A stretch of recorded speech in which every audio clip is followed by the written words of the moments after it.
한겨울 바람이 벽돌 틈을 파고들던 오후, 박동식은 여느 때처럼 마을회관 창가에 혼자 앉아 있었다.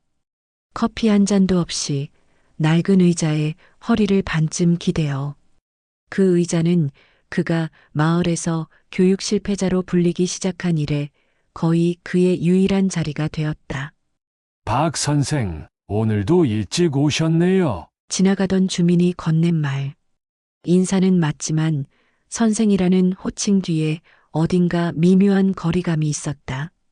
아들이 고등학교를 자퇴하고 몇 번의 절도 사건에 연루되자 동식은 더 이상 존경받는 교사가 아니었다.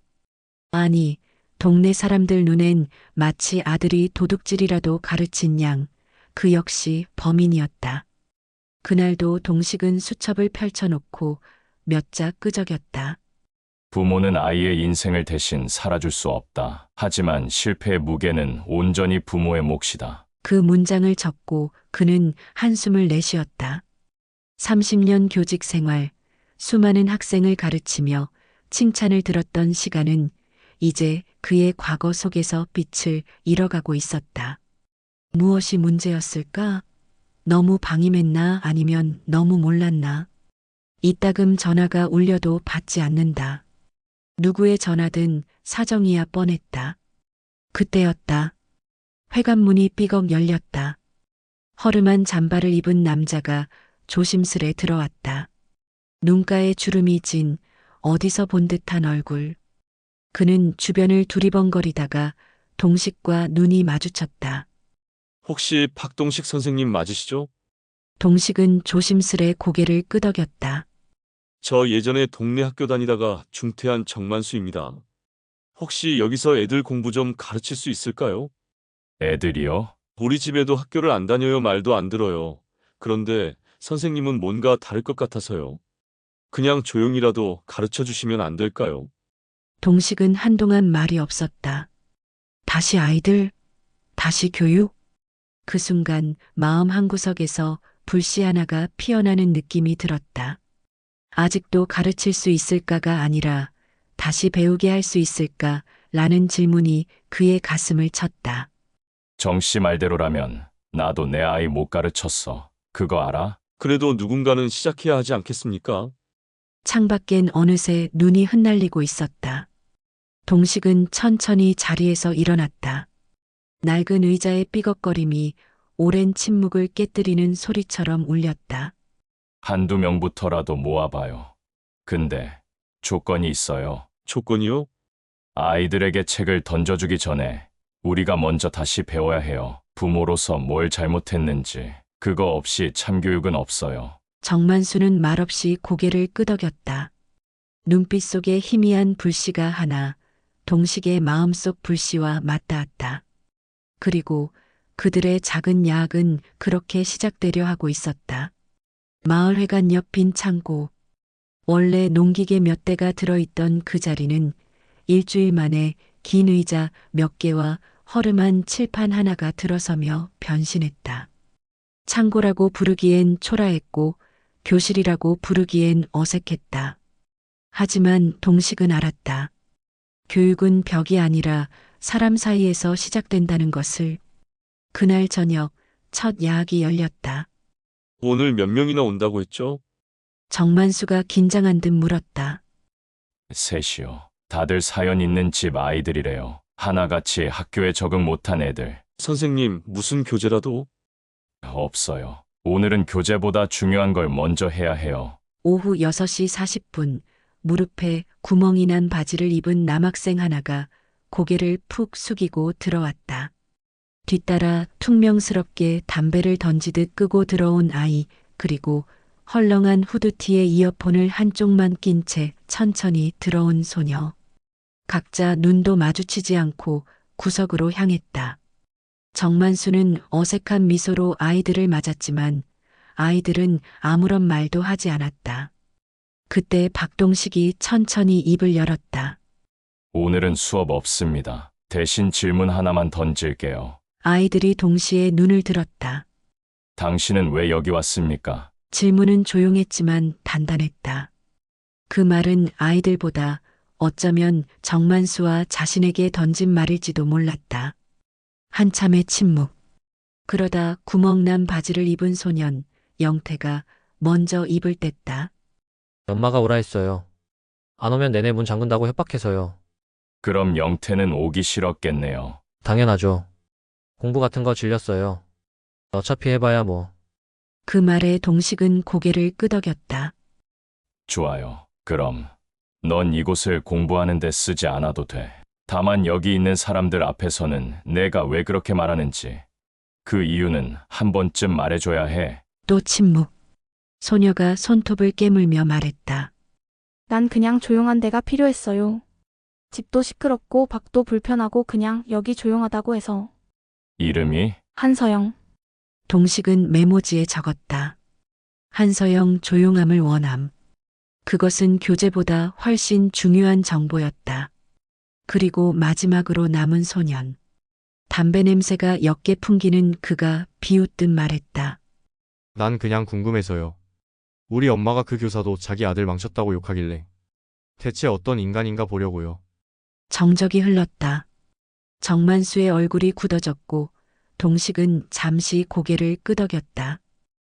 그래, 내 아들 못 지켰어. 그래서 지금 여기 있는 거야. 소녀는 잠시 말이 없었다. 이름은? 최도훈. 최도훈. 이유는 궁금해서. 좋아, 그것도 수업의 시작이야.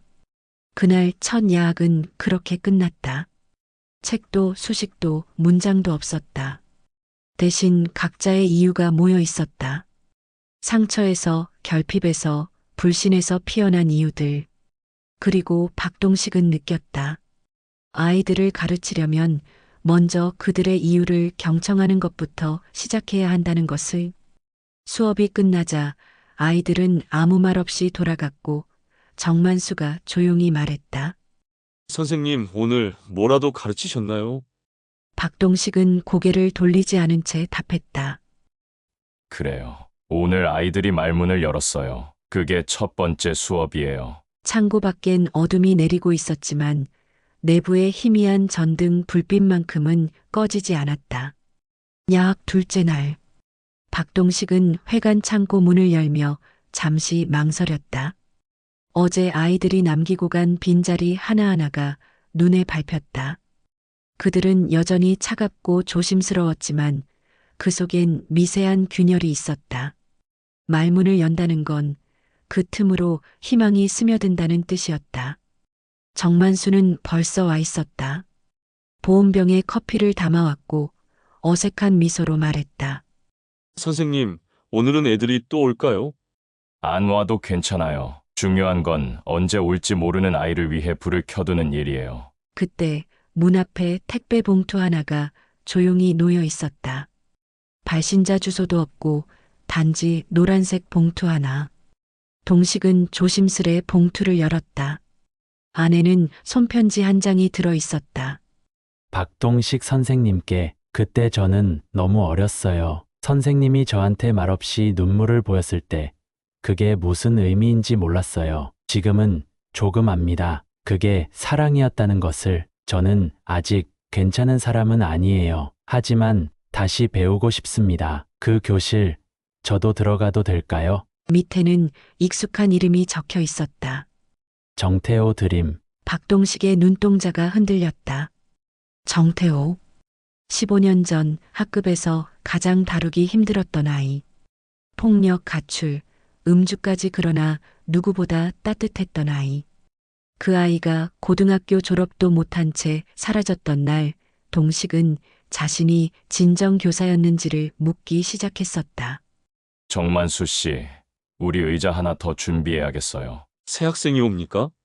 오래전 떠났던 제자가 돌아온다네요. 이제야 배울 준비가 되었다고. 그날 저녁 다시 모인 아이들은 조금 달라져 있었다. 서영은 먼저 인사를 건넸고 영태는 정만수의 커피를 조심스레 받아들었다. 도우는 여전히 말은 없었지만 어제보다 눈을 피하지 않았다.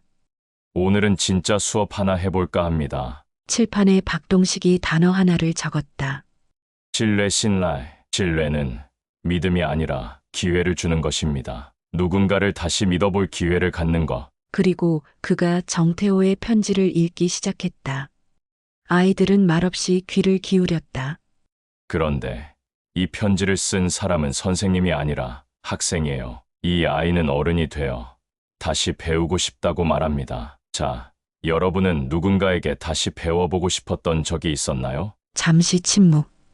그리고 도훈이 입을 열었다. 아버지, 단 한 번이라도 내 얘기를 들어줬으면 나도 달라졌을 거예요. 누구도 그 말을 놀리지 않았다. 교실 안은 처음으로 누군가의 진심이 그대로 허공에 떠 있는 듯한 조용한 울림으로 가득 찼다. 그러나 그 순간 창밖에서 플래시가 터졌다. 동식이 창을 내다보니 낯선 기자가 휴대폰을 들고 찍고 있었다. 마을신문 로고가 박힌 패딩. 그리고 불쾌하게 웃으며 다가온 사람.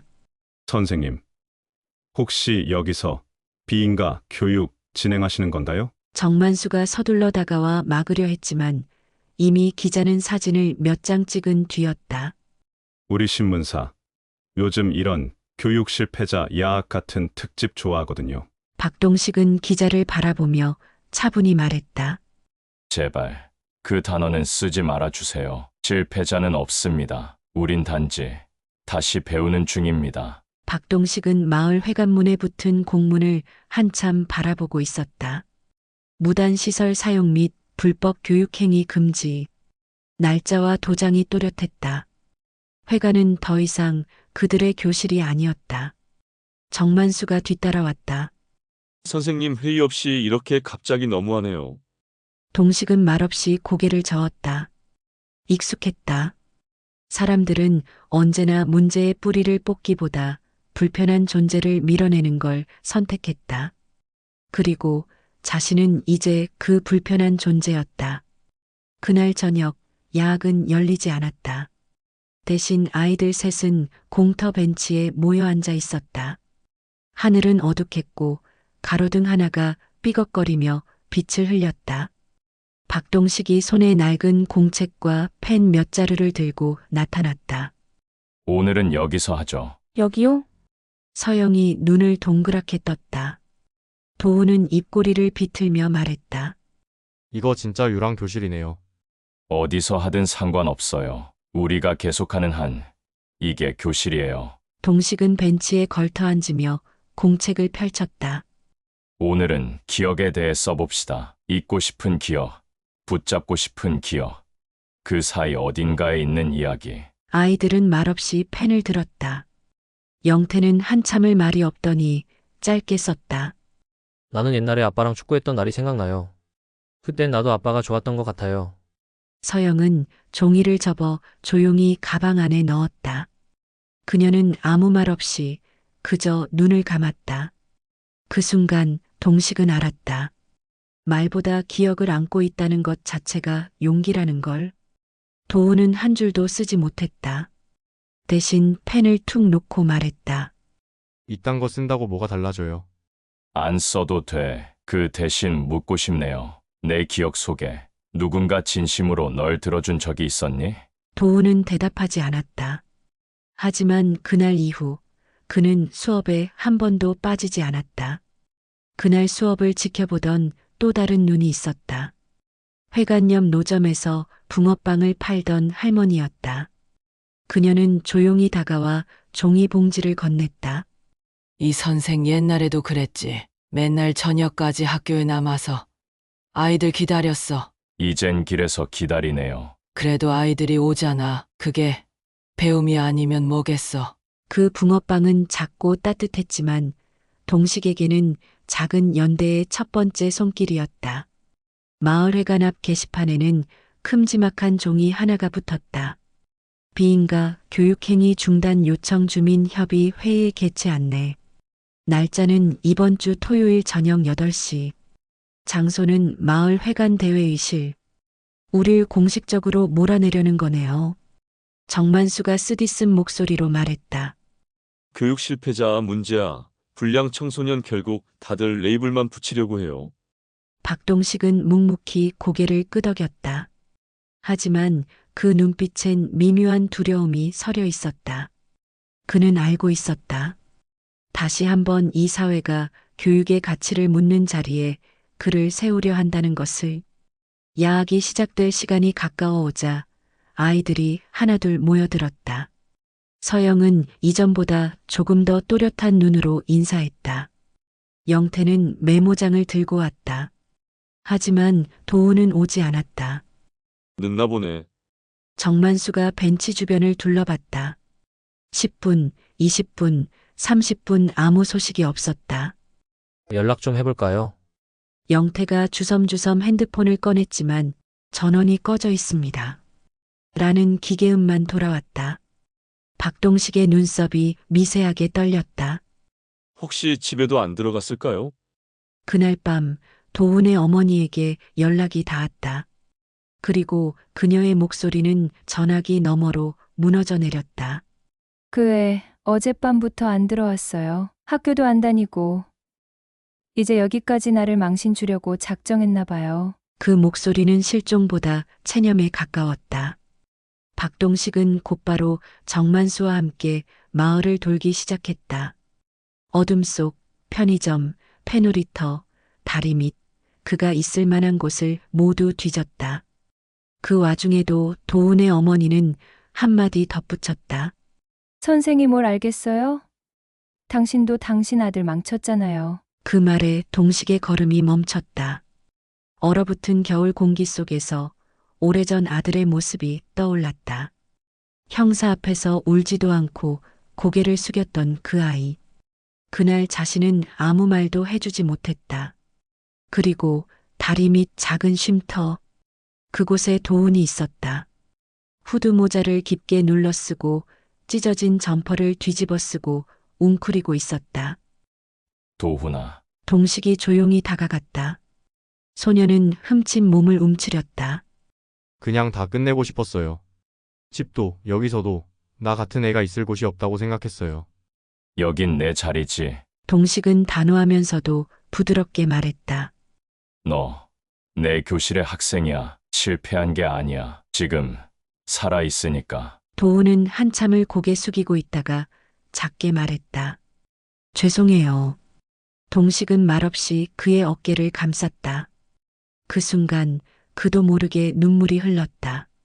자신의 아들에게 해주지 못했던 그 위로를 이 아이에게만큼은 절대로 놓치고 싶지 않았다.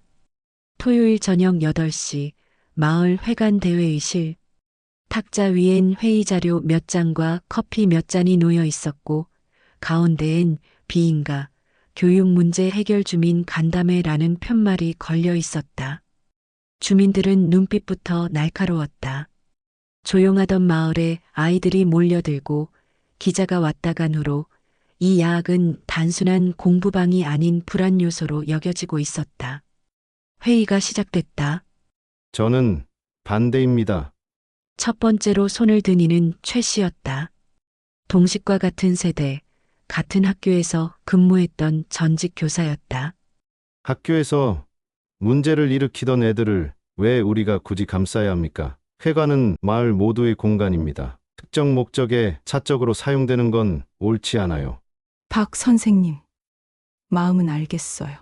근데 이건 너무 위험한 방식 아닙니까? 또 다른 이웃이 덧붙였다. 정만수는 일어나 목소리를 높였다.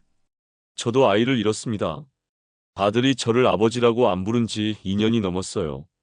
근데 박 선생님은 그 아이들한테 부모가 되려 하더군요. 우리가 외면했던 애들한테 말입니다. 회의장은 술렁였지만 대부분의 분위기는 야학 폐쇄 쪽으로 기울고 있었다. 그때였다. 회의장 문이 조용히 열리고 낯선 청년 하나가 들어섰다. 검은 점퍼, 단정한 머리, 굳게 담은 입술. 그는 회의장 맨 앞까지 걸어와 박동식에게 가볍게 고개를 숙였다. 저는 정태호입니다. 박동식 선생님의 제자였습니다. 회의장이 조용해졌다. 정태호라는 이름은 한때 마을에서 불량 학생의 대명사로 회자되던 이름이었다. 그때 저는 사람을 믿지 않았습니다. 세상도, 선생도, 어른도. 하지만 선생님은 끝까지 저를 지켜봤어요. 제가 망가져도 도망쳐도 언제나 한자리에서 기다리고 계셨어요. 태호는 손에 들고 있던 서류 하나를 꺼냈다. 지금 저는 교육학과 편입 후 교사 자격증을 준비하고 있습니다. 그 시작은 선생님이 말없이 제게 보여준 참교육이었습니다. 사람들은 숨을 죽였다. 태호는 돌아서서 주민들을 바라봤다. 혹시 여기 계신 분들 중에 자식이 다 컸다고 해서 더는 가르칠 게 없다고 느끼셨던 분 계신가요? 그게 아니라면 왜 이 아이들을, 이 야학을 멈추게 하려 하시나요? 누군가의 가벼운 기침 소리만이 울렸다. 박동식은 말없이 의자에서 일어나 정태호의 어깨에 손을 얹었다. 넌 이제 나보다 훌륭한 선생이 될 거야. 그리고 그 순간 마을 이장인 김노인이 자리에서 천천히 일어났다. 박 선생, 우리 마을에 그런 제자가 있다는 게 나도 괜히 자랑스러워지네요. 회관 다시 쓰시죠. 야학은 다시 회관 안으로 돌아왔다. 아이들은 예전보다 조금은 느긋하게 문을 열고 들어왔다. 서영은 붓펜으로 시를 쓰기 시작했고 도우는 이제 노트에 필기를 남겼다. 정태호는 일주일에 한 번씩 와서 형이자 보조교사로 함께했다. 박동식은 조용히 그러나 조금 더 편안한 미소로 아이들을 맞았다. 오늘 주제는 책임입니다. 그때였다. 회의 중인 회관문이 벌컥 열리며 낯선 목소리가 날아들었다. 박동식 선생님 되시죠? 2명의 경찰이 들어왔다. 아이들의 시선이 동시에 얼어붙었다. 혹시 영태라는 학생 여기 있습니까? 영태는 당황한 듯 일어났다. 네, 왜요? 인근 마트에서 일어난 절도 사건 관련해서 조사가 필요합니다. CCTV에 비슷한 복장이 잡혀서요. 일단 확인 차원입니다. 정만수가 일어나 항의하려 했지만 동식은 조용히 손을 올렸다. 경찰관님, 저희가 함께 가겠습니다. 야학 수업은 멈췄고 회관 안엔 조용한 긴장감만이 남았다. 영태는 조사실 안에서 고개를 떨구고 있었다. 진짜 아니에요. 저 그날 야학 끝나고 바로 집에 갔어요. 경찰은 냉정하게 말했다. CCTV에 나온 인물이 네 복장과 비슷해. 시간대도 맞고. 우린 그냥 물어보는 거다. 밖에서 기다리던 정만수는 불안한 눈빛으로 동식을 바라봤다. 선생님, 혹시 가능성은? 동식은 한참 침묵하다 말했다. 그 아이는 안 했다고 말했어요. 그럼 나는 그 말을 믿습니다. 그 짧은 문장이 정만수의 가슴을 두드렸다. 믿는다는 것은 증거가 아니라 선언이라는 것. 한참 후 경찰은 말했다. 범인이 잡혔습니다. CCTV 정밀 분석했더니 다른 청소년입니다. 복장이 비슷해서 착오가 있었던 것 같네요. 영태는 벽에 기대어 앉아 눈을 감았다. 그 순간 아무도 안 믿어줄 줄 알았어요. 근데 선생님만 아무것도 안 묻고 믿으셨어요. 동식은 조용히 웃었다. 내가 거짓말을 한다고 해도 그걸 감당하는 건 내가 해야 할 몫이야. 그게 어른이니까. 도훈과 서영은 회관 앞에서 기다리고 있었다. 영태를 보자마자 서영은 종이봉투를 내밀었다. 붕어빵. 따뜻한 거. 또 노점 할머니 주셨어? 아니, 내가 샀어. 오늘은 내가 어른이 되고 싶었어. 도훈은 조용히 말했다. 나도 만약 그런 일 생기면 선생님도 날 믿어주실까요? 박동식은 대답 대신 손을 내밀었다. 믿음은 말로 주는 게 아니라 지켜주는 거야. 야학이 끝난 어느 날 밤 박동식은 서영의 노트를 몰래 훑어보았다. 거기엔 깨끗한 글씨로 짧은 시들이 적혀 있었다. 그중 하나는 유독 눈에 띄었다. 나는 바람의 눈동자. 지나가는 소리들을 다 기억한다. 아무도 보지 않는 벽에서 내 그림자는 살아있었다. 박동식은 천천히 페이지를 덮었다. 이 아이는 배우고 싶다가 아니라 이미 배우고 있었다. 다음 날 서영이 조심스럽게 말했다. 선생님 있잖아요. 저 검정고시 보고 싶어요. 나중엔 문예창작과 가고 싶어요. 그 말은 희망이자 선언이었다. 박동식은 미소 지으며 말했다. 그래요. 우리 시작해봅시다. 하지만 그날 밤 회관문이 벌컥 열렸다. 환한 얼굴의 여자가 들이닥쳤다. 서영이 엄마입니다. 그녀는 회관 안을 한 바퀴 둘러보고 서영을 향해 손가락질했다. 이게 내가 매일 오던 곳이냐? 학교도 안 다니는 애가 무슨 대학이야. 우리 집 형편 몰라? 지금 당장 그만둬. 서영은 바닥을 바라보며 조용히 말했다. 엄마 그냥 나도 뭔가 해보고 싶어서. 넌 안 돼. 그런 건 다른 집 애들이 하는 거야. 우린 그런 집 아니야. 그 말에 박동식이 조용히 나섰다. 어머니, 잠시 말씀 좀 나눌 수 있을까요? 선생님 나중에 애가 다치면 책임질 겁니까? 지금 공부한다고 다 되는 거 아니에요. 맞습니다. 공부한다고 다 되는 거 아닙니다. 하지만 못하게 하면 아무것도 안 됩니다. 서영의 어머니는 눈을 피하며 말했다. 저도 하고 싶었어요. 근데 저는 중학교도 제대로 못 다녔어요. 현실은 꿈 같은 거 안 봐줘요. 박동식은 깊은 숨을 들이마셨다. 그래서 더더욱 아이에게 날개를 달아줄 수 없다면 제발 끊지만은 말아주십시오. 한 번만 믿어주세요. 이번엔 어른이 아이를 가로막지 않게 해주세요. 그 말에 그녀는 조용히 눈을 닦았다. 서영은 그 모습을 창문 너머로 보고 있었다. 서영이 조용히 교탁 앞에 섰다. 선생님 엄마가 허락하셨어요. 시험 봐도 된다고. 야학교실엔 작은 박수가 울렸다. 정만수가 붕어빵을 건넸고 도우는 쑥스러운 얼굴로 축하해라고 말했다. 영태는 종이에 큼직하게 글자를 적었다.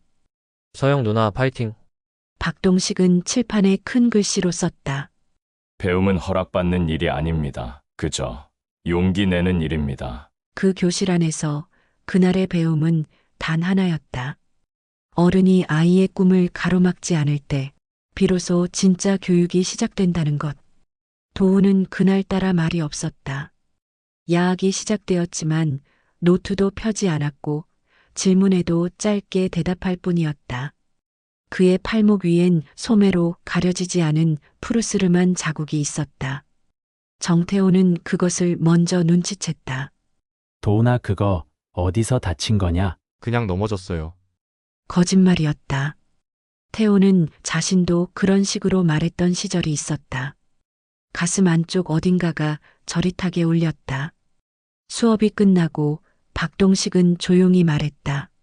태호야, 오늘은 나랑 도훈이 집에 같이 가자. 그 아이 지금 교실보다 안전이 먼저야. 도훈의 집 앞. 낡은 아파트 3층. 복도 끝. 문을 열자 도훈의 아버지가 나타났다. 술 냄새가 진동했고 눈빛은 흐리멍덩했다. 누구세요? 박동식입니다. 도훈이 선생이고요. 잠시 말씀 좀 드려도 될까요? 공부는 학교에서나 하세요. 여긴 우리 집입니다. 그 말에 도훈이 작게 말했다. 아빠 그냥 가세요. 내가 알아서 할게요. 그 순간 동식의 눈에 방안이 들어왔다. 부서진 의자, 벽에 찍힌 주먹 자국, 그리고 엄마는 없었다. 어머님은? 떠났어요. 내가 교육 좀 시키겠다는데 뭐가 문제예요? 요즘 것들은 매도 못 맞고 사람처럼 되겠습니까? 그 말에 정태호가 참지 못하고 나섰다. 당신은 아버지가 아니에요. 그냥 아이를 망가뜨리는 어른일 뿐이에요. 순간 도훈의 아버지가 태호에게 소리쳤다.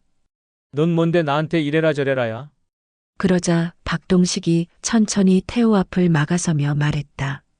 태호는 이제 선생이 될 사람입니다. 그리고 지금 이 순간 저 역시 아이를 지키기 위해 여기에 있는 교사입니다. 그 말은 낮았지만 방 안의 공기를 바꿔버렸다.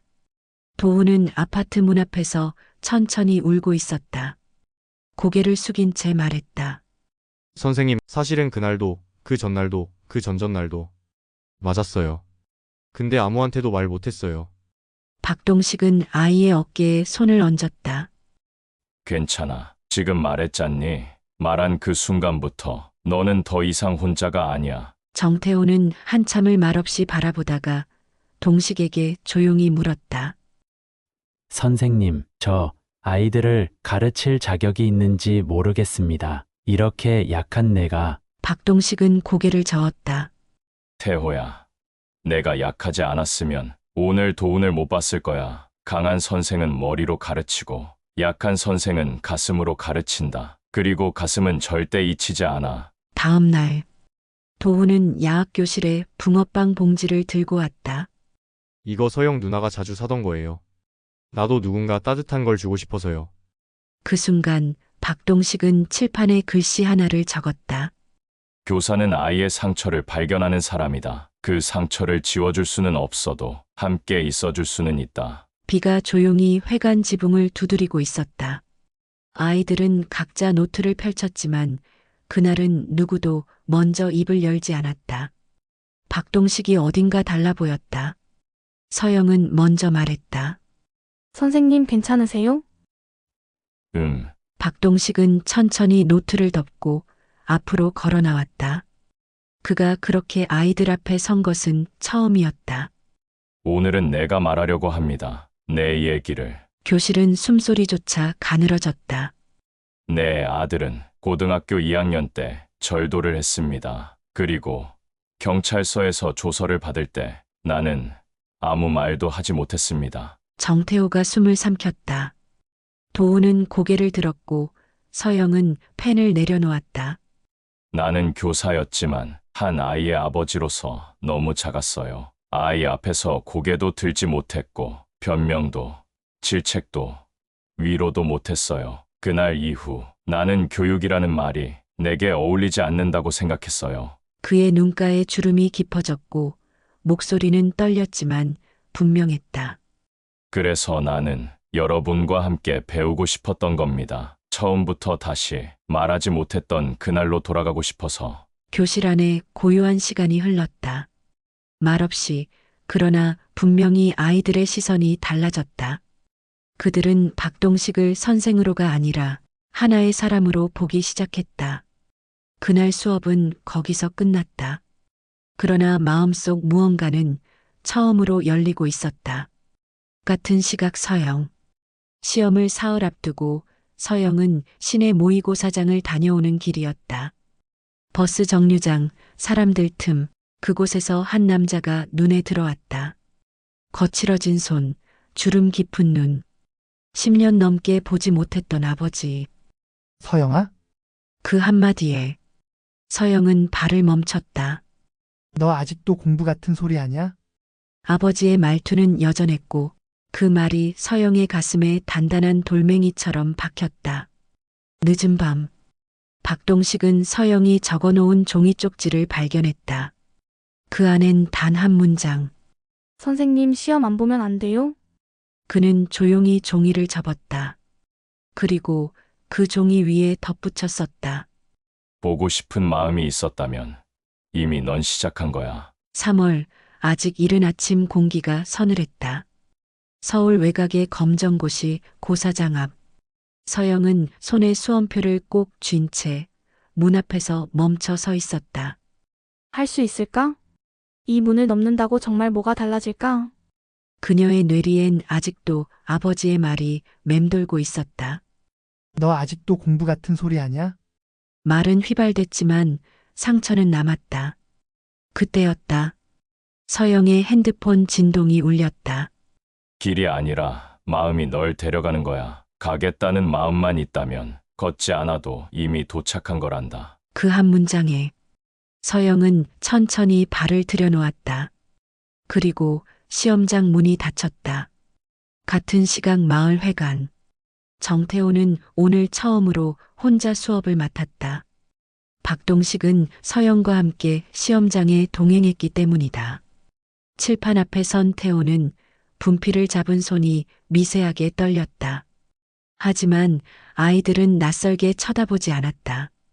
영태는 장난스럽게 말했다. 이제 진짜 선생님 간대, 형. 도우는 노트를 열며 중얼거렸다. 가르치든 말든 나 수업은 듣는다. 정태호는 웃으며 분필을 들어 올렸다. 자, 오늘 주제는 선생입니다. 여러분은 어떤 사람에게 배우고 싶나요? 아이들은 각자 입을 열었다. 나를 혼내기보다 이해해주는 사람. 묻기 전에 내 표정을 먼저 보는 사람. 그냥 끝까지 자리를 지켜주는 사람. 그 순간 태호는 깨달았다. 아이들이 이미 알고 있었다. 참교육의 정의를.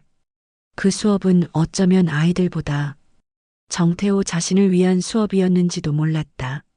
저녁 회관문 앞 박동식은 시험을 마치고 돌아온 서영을 맞이했다. 그녀는 웃지도 울지도 않은 얼굴로 말했다. 선생님, 저 잘 모르겠어요. 근데 끝까지는 했어요. 도망치지 않았어요. 박동식은 조용히 고개를 끄덕였다. 그럼 넌 이미 합격했어. 그 순간 회관 관리인이 걸어왔다. 그리고 작은 흰 봉투 하나를 내밀었다. 회관 임대 종료 안내. 마을 운영 방침 변경으로 인해 한 달 후 회관 사용이 종료됩니다. 박동식은 봉투를 조용히 접었다. 그리고 교실로 돌아와 아이들에게 말했다. 우리에게 남은 수업은 딱 4번이래요. 그날 밤 야학교실. 칠판 위엔 정태호가 쓴 글귀가 남아 있었다. 선생은 지식을 가르치는 사람이 아니라 끝까지 자리를 지켜주는 사람입니다. 아이들은 말없이 하나둘 의자에 앉았다. 그 교실엔 끝이 다가온다는 묵직한 기류가 흘렀지만 그 누구도 자리를 뜨지 않았다. 회관의 마지막 수업날. 3월 말의 바람은 봄 냄새를 품었지만 교실 안의 공기는 어딘가 짙은 이별의 향이 배어 있었다. 칠판엔 아무것도 쓰여 있지 않았다. 박동식은 오늘만큼은 수업이 아닌 기억을 나누고 싶었다. 오늘은 여러분이 선생입니다. 이 교실에서 무엇을 배웠는지 그 이야기를 들려주세요. 아이들은 하나둘 손을 들었다. 검은 점퍼를 단정히 입은 도훈이 먼저 일어났다. 한 손엔 종이 한 장, 떨리는 목소리로 말했다. 나는 믿어주는 어른이 있다는 걸 처음 알았어요. 그래서 이 시를 썼어요. 나는 도망치려 했지만 누군가 기다려주는 자리에 돌아왔고 그 기다림이 나를 바꿨다. 이 시는 선생님께 드립니다. 박동식은 눈을 감고 조용히 박수를 쳤다. 교실엔 어느새 묵직한 울림이 퍼져나갔다. 곧이어 영태가 일어났다. 전 사실 공부는 별로 안 좋아해요. 근데 여기선 혼나지 않아서 좋았어요. 틀려도 누가 나를 바보처럼 보지 않았어요. 그래서 저 중학교 다시 가기로 했어요. 이번엔 도망 안 칠래요. 조용히 자리에서 일어난 서영은 작은 봉투를 꺼내 박동식 앞에 놓았다. 검정고시 합격했어요.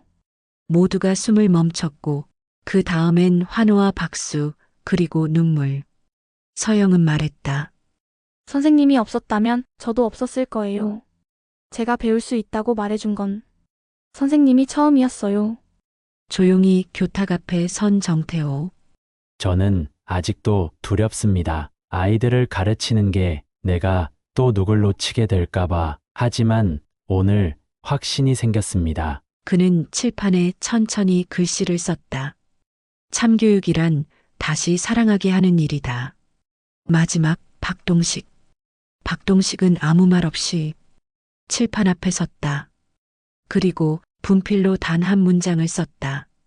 여기까지 와줘서 고맙다. 그 후 회관은 문을 닫았지만 야학은 사라지지 않았다.